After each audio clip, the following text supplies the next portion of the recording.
Assalamualaikum warahmatullahi wabarakatuh. Perkenalkan, saya Taufik Firmansyah dari kelas 2E dengan NPM 1921911164. Di sini saya akan memaparkan hasil dari makalah saya mengenai materi dari konsep kurikulum pendidikan jasmani. Nah, baik. Pembahasan yang pertama adalah mengenai pengertian dari pendidikan jasmani. Nah, menurut Rahayu, pendidikan jasmani, olahraga, dan kesehatan adalah proses pendidikan yang memanfaatkan aktivitas fisik untuk memperoleh kemampuan individu, baik dalam hal fisik, mental, serta emosional.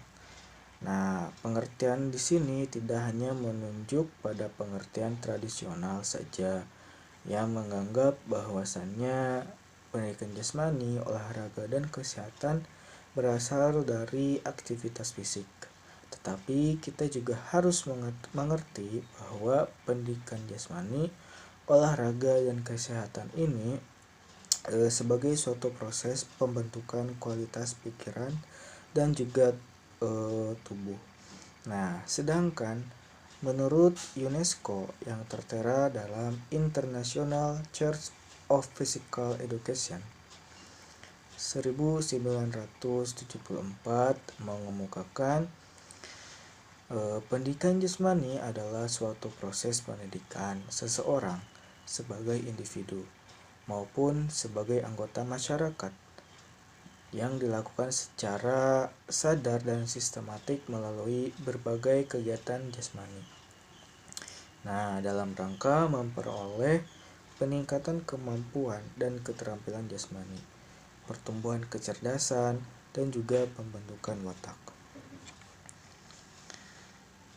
Pendapat lain juga dikemukakan oleh Ateng yang menjelaskan bahwasannya pendidikan jasmani merupakan bagian integrasi dari pendidikan secara keseluruhan melalui berbagai kegiatan jasmani yang bertujuan untuk mengembangkan individu secara organik, neuromuskuler, intelektual, dan emosional.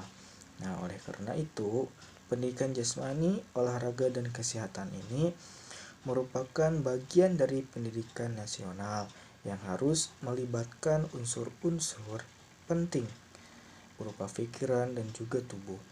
Nah, di mana semua aspek tersebut sangat berkaitan dalam kehidupan sehari-hari untuk menjadikan masing-masing individu itu agar menjadi lebih baik.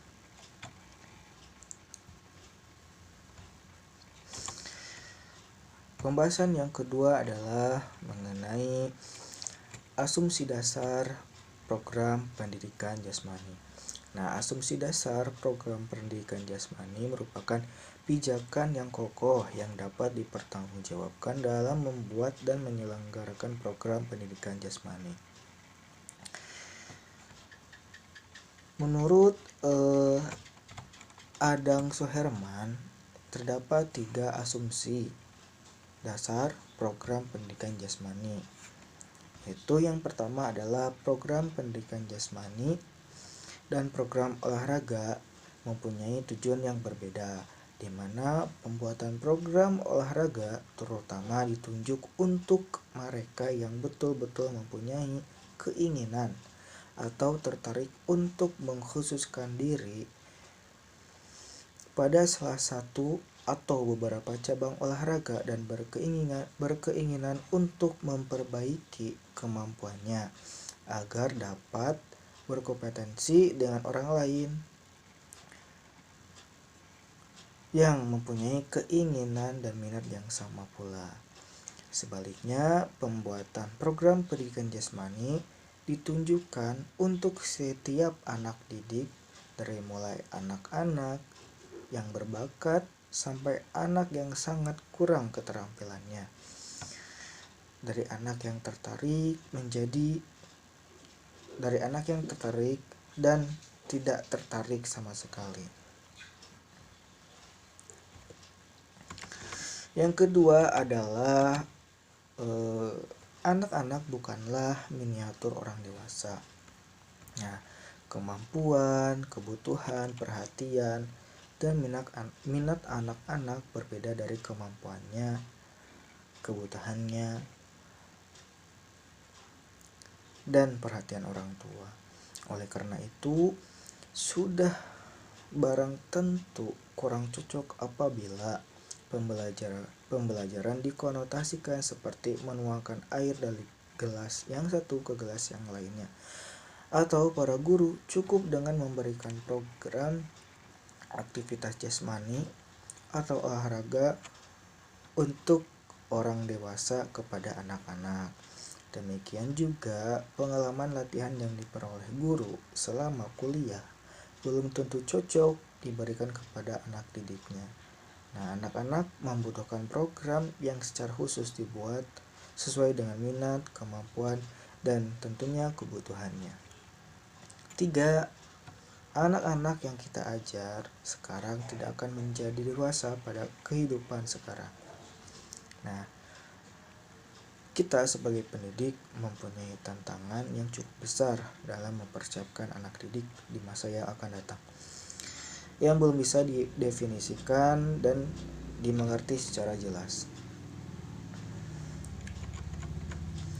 Atau paling tidak dalam berbagai aspek, dunia tersebut mungkin akan berbeda dengan dunia yang ada sekarang. Program pendidikan jasmani yang ada sekarang berusaha memperkenalkan anak didik pada dunia yang ada sekarang, dan juga sekaligus mempersiapkan anak didik untuk hidup dalam dunia yang belum pasti di masa yang akan datang. Nah, dengan kata lain, program tersebut berusaha membantu siswa belajar bagaimana belajar atau learning how to learn, yang membantu siswa menyenangi proses discovery dan eksplorasi tantangan-tantangan baru dan berbeda dalam domain fisik. Selanjutnya, pembahasan yang ketiga adalah karakteristik program pendidikan jasmani. Nah, sehubungan dengan anggapan dasar tersebut yang sebelumnya sudah dijelaskan, maka program dan penyelenggaraan program pendidikan jasmani hendaknya mencerminkan anggapan dasar. Nah, terdapat dua pedoman yang sering digunakan untuk dapat mencerminkan anggapan dasar tersebut. Antara lain adalah developmentally appropriate practice atau DAP dan instructionally appropriate practice atau IAP. Nah, yang pertama adalah developmentally appropriate practice. Ya, maksudnya adalah tugas ajar yang memperhatikan perubahan kemampuan anak dan tugas ajar yang dapat membantu mendorong perubahan tersebut. Dengan demikian juga, tugas ajar tersebut harus sesuai dengan tingkat perkembangan anak didik yang sedang belajarnya. Tugas ajar yang sesuai ini harus mampu mengakomodasi setiap perubahan dan perbedaan karakteristik setiap individu serta mendorongnya ke arah perubahan yang lebih baik. Yang kedua adalah instructionally appropriate practice. Nah, maksudnya adalah tugas ajar yang diberikan diketahui merupakan cara-cara pembelajaran yang paling baik. Cara pembelajaran tersebut merupakan hasil penelitian atau pengalaman yang memadai yang memungkinkan semua anak didik memperoleh kesempatan dan keberhasilan secara optimal. Nah, untuk memperoleh gambaran yang lebih lengkapnya tentunya tentang karakteristik pembelajaran penjas tersebut atau pendidikan jasmani tersebut. Kita lanjutkan mengenai pembahasan yang keempat, yaitu mengenai ruang lingkup materi pada pendidikan jasmani. Badan Standar Nasional Pendidikan tahun 2006 menyebutkan bahwa ruang lingkup mata pelajaran pendidikan jasmani, olahraga, dan kesehatan meliputi beberapa aspek-aspek tertentu. Yang pertama adalah permainan dan olahraga, di mana permainan dan olahraga ini mencakup olahraga tradisional, permainan, eksplorasi gerak, keterampilan lokomotor dan non-lokomotor, manipulatif, atletik, kasti, roller skippers, sepak bola, bola basket, bola voli, tenis meja, tenis lapangan, bulu tangkis, dan bela diri, serta aktivitas lainnya. Yang kedua adalah aktivitas pengembangan diri, di mana aktivitas pengembangan diri ini terdiri dari mekanika sikap tubuh, komponen kebugaran jasmani, dan bentuk postur tubuh serta aktivitas lainnya. Yang ketiga adalah aktivitas senam.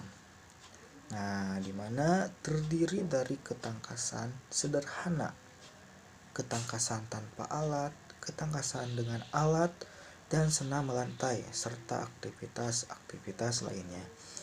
Yang keempat adalah aktivitas ritmik, yang dimana aktivitas ritmik ini meliputi gerak bebas, senam pagi, SKJ, dan senam aerobik, serta aktivitas lainnya. Yang kelima adalah aktivitas air, di mana aktivitas air ini mencakup permainan di air, keselamatan di air, keterampilan bergerak di air, dan tentunya renang, serta aktivitas lainnya. Yang keenam adalah pendidikan luar kelas, di mana pendidikan luar kelas ini mencakup kepada piknik atau karya wisata, ataupun pengenalan lingkungan, berkemah, menjelajah, dan mendaki gunung. Dan yang ketujuh adalah kesehatan, di mana meliputi penanaman budaya hidup sehat dalam kehidupan sehari-hari, khususnya yang terkait dengan perawatan tubuh agar tetap sehat, merawat lingkungan yang sehat, memilih makan dan minuman yang sehat, mencegah dan merawat cedera, mengatur waktu istirahat, tentunya waktu istirahat yang tepat, dan berperan aktif dalam kegiatan P3K ataupun juga UKS. Nah, aspek kesehatan merupakan aspek tersendiri dan secara implisit masuk ke dalam semua aspek. Baik, kita lanjutkan saja kepada pembahasan yang terakhir mengenai isu kurikulum pendidikan jasmani, di mana yang pertama adalah isu program. Nah, isu program kurikulum di sekolah SMA atau MA dapat kita amati antara lain dari dua sisi, yaitu yang pertama adalah materi kurikulum dan distribusi alokasi waktunya. Walaupun tujuan pendidikan jasmani di SMA atau MA sangat sesuai dengan tujuan pendidikan pada umumnya, namun seringkali para guru terlena oleh materi kurikulumnya. Materi kurikulum SMA atau MA pada dasarnya merupakan berbagai cabang olahraga yang antara lain dapat diklasifikasikan ke dalam cabang olahraga atletik, permainan, senam, bela diri, tradisional. Nah, kenyataan ini sering menggiring para guru untuk memaksakan diri mengajar olahraga yang untuk beberapa siswa, dimana mungkin belum saatnya karena persyaratan fisik dan koordinasinya belum memadai sehingga PBM kurang DAP.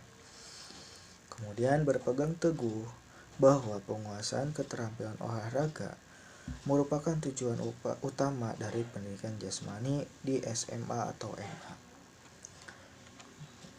kurang memperhatikan tujuan yang bersifat afeksi seperti kesenangan dan keceriaan.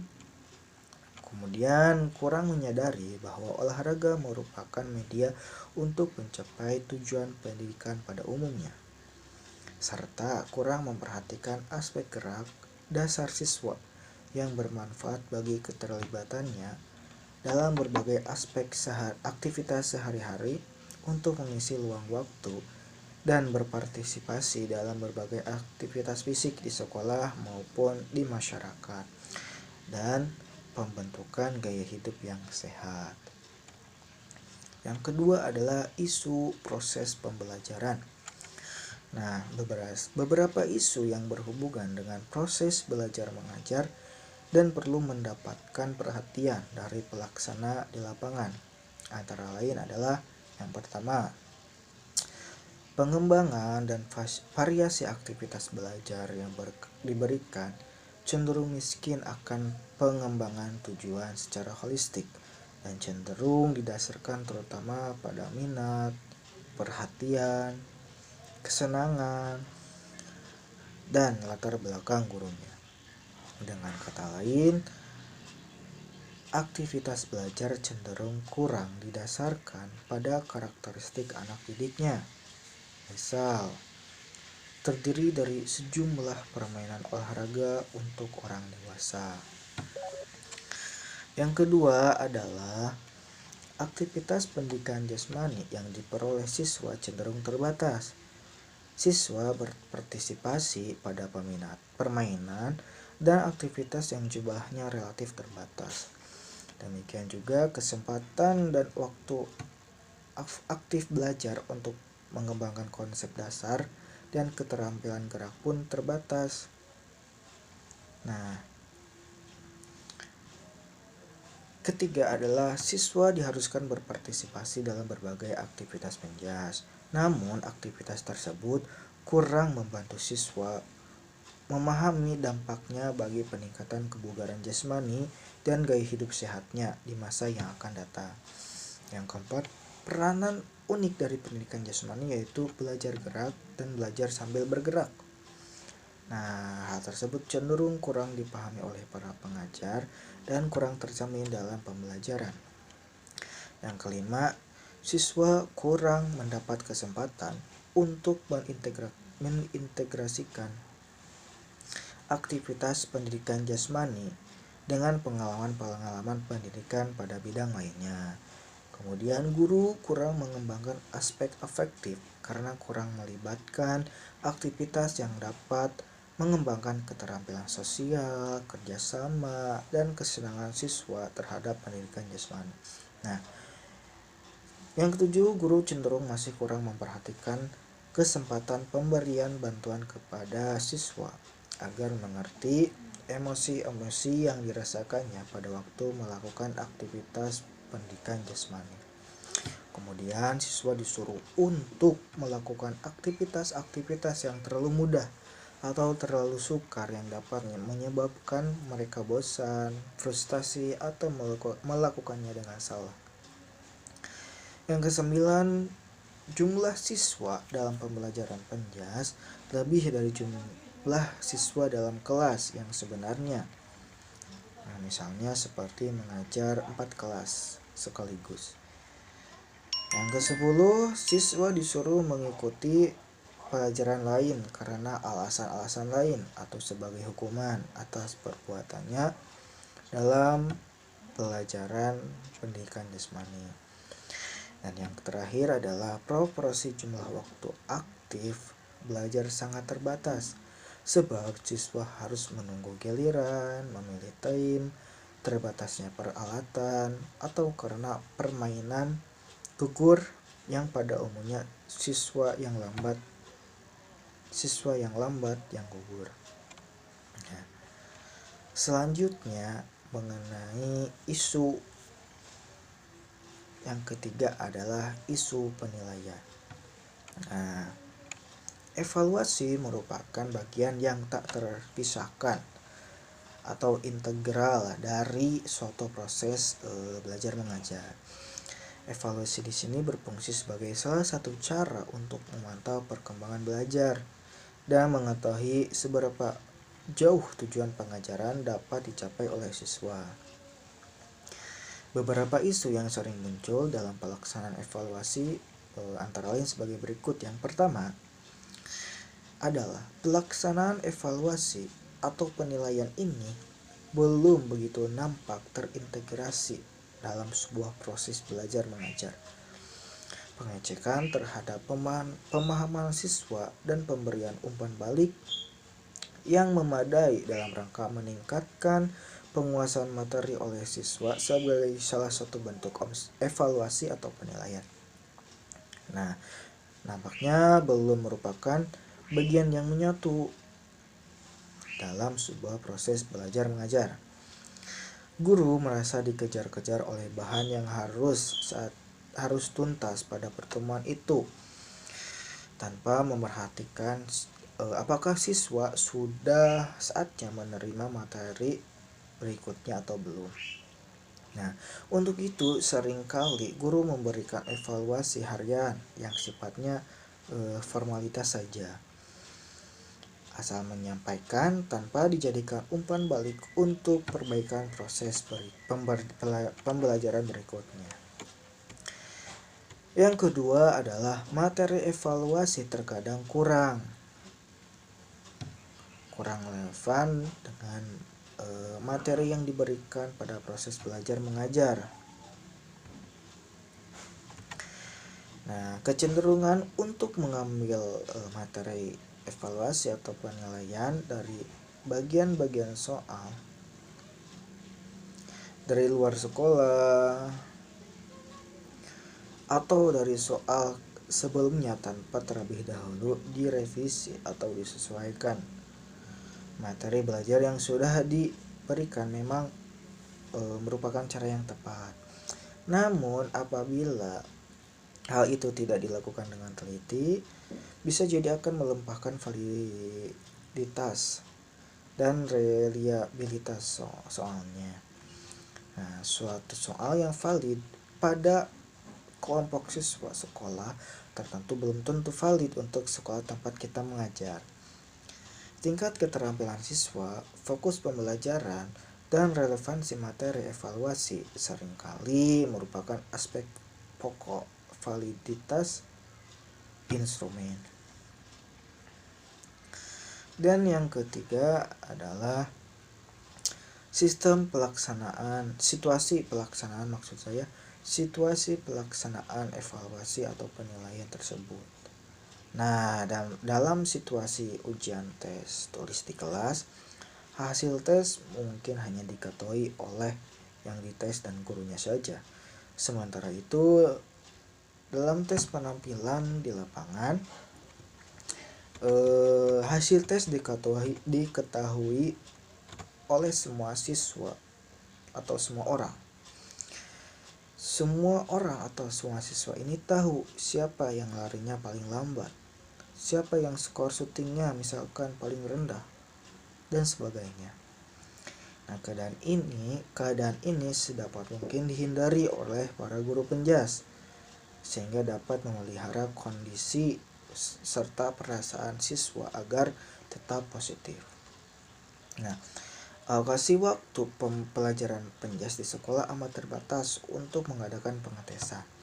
Alokasi pelajaran pendidikan jasmani rata-rata 1 kali per minggu selama 2 kali 30 atau 40 menit dalam setiap catur bulan, kurang lebih 3 bulan. Nah, yang mana pertemuannya sebanyak 12 kali. Nah, harusnya pengetesan sering menggunakan waktu yang cukup lama. Yang keempat mengenai isu adalah isu jumlah dan karakteristik siswa, di mana guru pendidikan jasmani di sekolah SMA atau MA dihadapkan dengan masalah jumlah siswa yang cukup banyak, mulai dari kelas 10 sampai dengan kelas 12, bahkan ditambah dengan siswa dari kelas paralel. Lebih rumit lagi karena yang dipelajari adalah sesuai dengan kemampuan fisik dan perkembangan mental yang berbeda-beda. Guru penjas harus menangani siswa sebanyak 400 sampai dengan 500 per minggunya.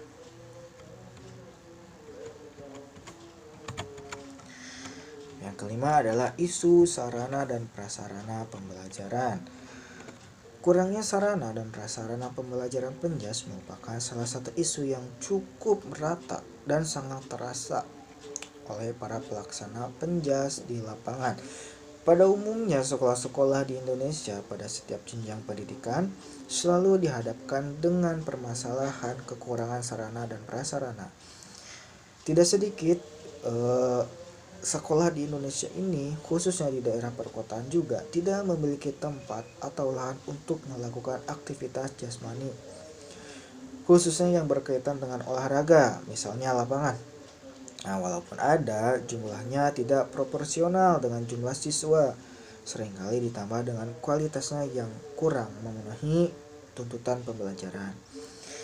Sarana dan prasarana ini meliputi alat-alat, ruangan, dan lahan untuk melakukan berbagai aktivitas pendidikan jasmani, termasuk olahraga.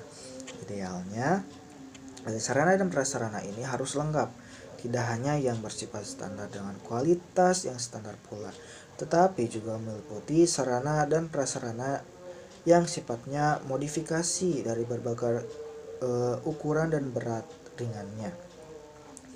Modifikasi ini sangat penting untuk melayani berbagai kebutuhan tingkat perkembangan belajar anak didik di sekolah yang bersangkutan, yang terkadang sangat beragam karakteristik kemampuannya. Yang terakhir adalah isu mengenai keberhasilan kurikulum pendidikan jasmani. Keberhasilan kurikulum pendidikan jasmani pada setiap jenjang pendidikan sampai saat ini masih dirasakan samar. Ukuran yang digunakan oleh setiap orang dalam menafsirkan keberhasilan program masih bersifat samar dan cenderung bersifat lokal, belum menyeluruh sebagaimana tercantum dalam tujuannya. Namun demikian juga, salah satu indikator yang mungkin dapat kita telusurinya adalah karakteristik para lulusannya. Untuk itu, kita dapat bercermin pada karakteristik lulusan pendidikan jasmani yang dijadikan patokan di beberapa negara maju, misalnya seperti yang dikemukakan oleh NASPE atau National Association for Sport and Physical Education 1992, yang intinya adalah: pertama, memiliki keterampilan yang penting untuk melakukan bermacam-macam aktivitas fisik. Yang kedua adalah bugar secara fisik. Yang ketiga adalah berpartisipasi secara teratur dalam aktivitas jasmani. Yang keempat, mengetahui akibat dan manfaat dari keterlibatan dalam aktivitas jasmani. Dan yang kelima, yang terakhir adalah menghargai aktivitas jasmani dan kontribusinya terhadap gaya hidup yang sehat. Nah, itulah penjelasan saya mengenai makal yang saya buat tentang materi konsep kurikulum pendidikan jasmani, yang mana di dalamnya terdapat pembahasan yang cukup detail. Nah, untuk itu saya memohon maaf jika terdapat kekurangan dan kesalahan dalam penyampaian ini. Sekian, terima kasih. Hanya itu yang bisa saya sampaikan. Wassalamualaikum warahmatullahi wabarakatuh.